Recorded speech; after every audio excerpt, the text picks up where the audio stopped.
اعوذ باللہ من الشیطان الرجیم بسم اللہ الرحمن الرحیم۔ السلام علیکم ورحمۃ اللہ۔ آج کی آیت سورۃ مومنون کی آیت نمبر 110 ہے۔ اللہ رب العزت نے فرمایا، چنانچہ تم نے ان کا مذاق بنایا یہاں تک کہ انہوں نے تمہیں میری یاد ہی بھلا دی اور تم ان سے ہنسا کرتے تھے، یعنی جو ایمان لائے لوگ تم لوگ ان کا مذاق اڑاتے ہو۔ اللہ رب العزت نے مذاق اڑانے والوں کو مخاطب کر کے فرمایا کہ تم ان کا مذاق اڑاتے ہو۔ حق ہر دور میں لوگوں کی خواہشات کے برعکس اپنا معیار رکھتا ہے، یہ معیار لوگوں کو اجنبی لگتا ہے۔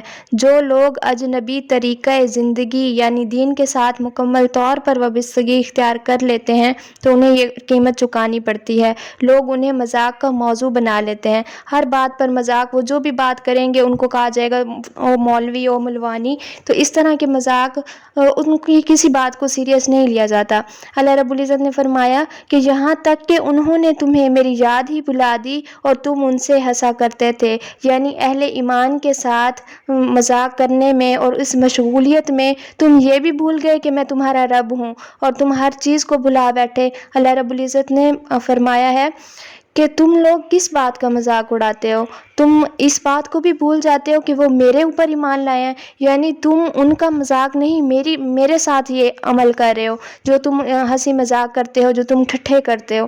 رسول اللہ صلی اللہ علیہ وآلہ وسلم نے فرمایا، اسلام اپنے آغاز میں بھی اجنبی تھا، عن قریب وہ پھر سے اجنبی ہو جائے گا، تو اجنبیوں کے لیے خوشخبری ہے۔ کیا واقعی ایسا نہیں ہے جیسے اسلام شروع میں آیا تھا تو لوگ قرآن میں جیسے ہم لوگوں کے رویے دیکھتے ہیں، وہ کہتے تھے کیا واقعی ہم دوبارہ اٹھائے جائیں گے، کیا واقعی تم اللہ کے رسول ہو، تو اس طرح ایک حیرت کا اظہار کرتے تھے۔ تو آج کل بھی ایسا ہی حال ہے، ہماری سوسائٹی اس پیمانے پہ پہنچ گئی ہے کہ اگر اب کوئی دین پر عمل کرنے والا شخص کسی کو کوئی گائیڈ لائن دے دیتا ہے یا اگر وہ کوئی کام کرے تو اس کو منع کر دیتا ہے، تو وہ سب اس کو حیرت سے دیکھتے ہیں کہ یہ کون ہے، تم کہاں سے آ گئے ہو، تم ایلین تو نہیں ہو، تم ہو کون؟ تو ایک اجنبیت ہے۔ اور اللہ کے رسول نے فرمایا کہ مبارک ہو، خوشخبری ہو ایسے اجنبیوں کو، جو مطلب لوگ جن کو حیرت سے دیکھیں گے کہ جیسے کوئی ایلین آ جاتا ہے۔ تو لوگوں کا مذاق نہیں اڑانا، اور موسٹلی جو مذاق کے پہلو ہماری سوسائٹی میں لیے جاتے ہیں وہ مذاق ایمان والوں کا پردے کے اوپر اڑایا جاتا ہے۔ اگر کسی نے داڑھی رکھ لی ہے تو اس کے اوپر شادی بیاہ کے موقع پر جیسے غیر اسلامی رسومات سے اگر پرہیز کیا جائے تو پھر بھی لوگ کہتے ہیں کہ تم کون سے مولوی بن گئے، تمہارا کون سا اسلام ہے، مطلب جو خوشی سے بھی روکتا ہے۔ تو ہر چیز سے انشاءاللہ اب کوشش کرنی ہے کہ ہر اس چیز سے جس سے جو ہماری سنت سے ثابت نہیں ہے رسول اللہ صلی اللہ علیہ وسلم کی، اور جو ہمیں اسلام نہیں سکھاتا، اس سے بچنا ہے۔ اور کبھی بھی ایمان والوں کا اور جو مومن ہے جو اگر اسلام پر عمل کر رہے ہیں تو اس کا مذاق اڑانے سے بچنا ہے۔ ہم مذاق میں کہہ دیتے ہیں، ہم لوگ اپنے طور پر مذاق کر رہے ہوتے ہیں لیکن یہ اللہ تعالیٰ کو پسند نہیں ہے۔ آج کا اس کا جو ہماری آیت کا پریکٹیکل پوائنٹ آف ویو یہی ہے کہ ہم نے آئندہ کسی کے نہ پردے کا مذاق اڑانا ہے، نہ کسی کی داڑھی کا، اور نہ ہی کسی کے اگر کوئی فنکشنز ہیں شادی کے وہ نہیں کرتے، یا مطلب وہ لوگ ان چیزوں سے بچ رہے ہیں تو ان کو مطلب وہ نہیں کرنا کہ نہیں آپ لوگ کون ہو گئے ہو یہ وہ۔ تو انشاءاللہ کوشش کرنی ہے کہ لوگوں ایمان والوں کا مذاق نہیں اڑانا۔ اگر ہم عمل نہیں کر پا رہے تو اس کا ہرگز مطلب نہیں ہے کہ ہم دوسروں کو بھی، کیونکہ جب ہم کسی کو بہت زیادہ وہ کر دیتے ہیں نا، پریشرائز کر دیتے ہیں یا ٹونٹ کرتے رہتے ہیں بات بات پر، تو اس کا نتیجہ یہ نکلتا ہے کہ وہ شخص عمل کرنا چھوڑ دیتا ہے۔ تو انشاءاللہ اگر عمل نہیں کر سکتے تو کسی کے عمل میں رکاوٹ نہیں بننی۔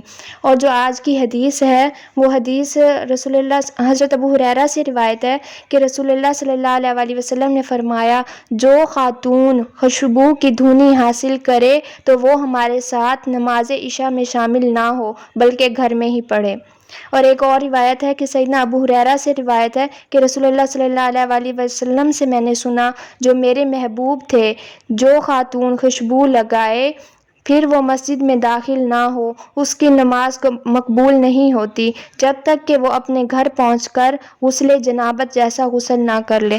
تو خوشبو لگانا جب مطلب رسول اللہ صلی اللہ علیہ وسلم نے منع کر دیا، کیونکہ خوشبو لگا کے جو عورت باہر جاتی ہے تو اگر حکم ہو گیا ہے کہ وہ غسل جنابت کرے تو اس کا مطلب ہے کہ خوشبو لگا کے جو عورت باہر جاتی ہے اور اگر نامحرم کو وہ خوشبو پہنچتی ہے تو وہ زنا ہو جاتا ہے، تو اسی وجہ سے غسل جنابت کا حکم دیا گیا۔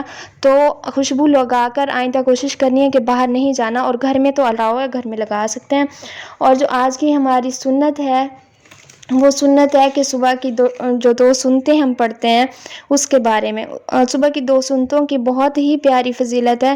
رسول اللہ صلی اللہ علیہ وسلم نے فرمایا کہ صبح کی جو دو سنتیں ہیں وہ دنیا و مافیہ سے بہتر ہیں. یعنی جو صبح کی دو سنتیں پڑھ لیتا ہے it is better than this world and every thing it contains. دنیا و مافیہ سے بہتر ہیں صبح کی دو سنتیں. اور رسول اللہ صلی اللہ علیہ وسلم صبح کی دو سنتوں میں پہلی رکعت میں سورۃ کافرون اور دوسری رکعت میں سورۃ اخلاص پڑھا کرتے تھے. تو جو آج کے ہمارے 3 پریکٹیکل پوائنٹ آف ویو ہیں وہ یہ ہیں کہ ہم نے ایمان والوں کا مذاق نہیں اڑانا. بے شک وہ جو عمل کر رہے ہیں اگر ہمیں وہ توفیق نہیں ہو رہی لیکن ہم نے ان کا مذاق نہیں اڑانا انشاءاللہ. اور دوسرا جو ہم نے حدیث سے سیکھا وہ یہ کہ ہم اب ہم لوگ باہر جاتے ہوئے خوشبو کا استعمال نہیں کریں گے. اور تیسری چیز جو ہے کہ صبح کی دو جو سنتے ہیں اس میں پہلی رکعت میں سورۃ کافرون اور دوسری رکعت میں سورۃ اخلاص پڑھیں گے انشاءاللہ. السلام علیکم ورحمۃ اللہ.